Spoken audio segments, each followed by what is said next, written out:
स्वागत है आपका हिस्ट्री विद केकी में। आज हम लोग दो विश्व युद्धों के दौरान और उन विश्व युद्धों के पहले बने हुए सैनिक गुटों या सैनिक संगठनों के बारे में जानेंगे।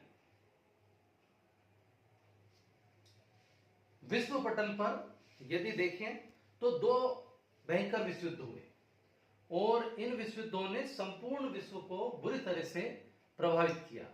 इसमें दो विश्व युद्ध थे। एक प्रथम विश्व युद्ध 1914 से लेकर के 1918 तक। इसके बाद कुछ शांति स्थापित हुई। फिर द्वितीय विश्व युद्ध हुआ।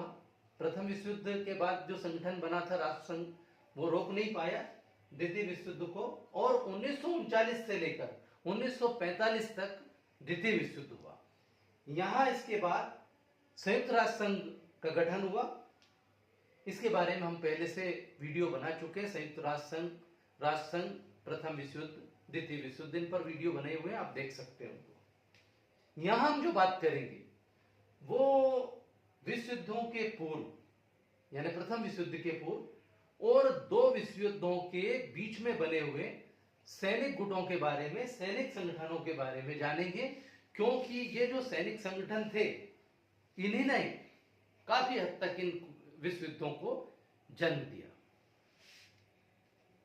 और यहां एक बात और बताना चाहूंगा मैं कि इस तरह के जो गुप्त संगठन थे इनको बनाने का जो श्रेय जाता है वो जाता है जर्मनी के चांसलर बिस्मार्क को। उसने इस तरह का खेल शुरू किया था। उसे पता नहीं था कि इसके कितने घातक परिणाम होंगे। तो इनमें जो प्रमुख गुट बने हैं जो प्रथम विश्व युद्ध के पहले बने थे, उसमें दो गुट थे। एक था त्रिगुट मैत्री यानी ट्रिपल अलायंस। यह 1882 में बना था। इटली, ऑस्ट्रिया, यहां गलती से ऑस्ट्रेलिया लिखा गया है इस स्लाइड में, ऑस्ट्रिया है। इटली, ऑस्ट्रिया और जर्मनी, इनको मिला करके और इसका निर्माण किया गया था। और यह फ्रांस और इंग्लैंड के विरुद्ध था। माने ये जो त्रिगुट बना था ये इंग्लैंड और फ्रांस के विरुद्ध था। तो एक तो हो गया आपका त्रिगुट मैत्री और दूसरा था त्रिराष्ट्रीय मैत्री। इसका जो निर्माण हुआ था वो इंग्लैंड, फ्रांस और रूस, इन तीन देशों ने मिलकर के संगठन बनाया था। और ये किसके विरुद्ध था? इस त्रिगुट मैत्री के खिलाफ था। तो एक त्रिगुट मैत्री हो गया और एक त्रिराष्ट्रीय मैत्री हो गया। ये बने थे द्वितीय विश्व युद्ध के पहले। धुरी राष्ट्र, अधिनायकवादी शक्तियां थी उस समय। हिटलर, मुसोलिनी, जैसे जर्मनी में नाजीवाद था और यहाँ का शासक हिटलर था, इसी प्रकार मुसोलिनी था इटली में, और वहां भी अधिनायकवाद, फासीवाद था। तो इन दोनों की मित्रता हो गई, दोनों की।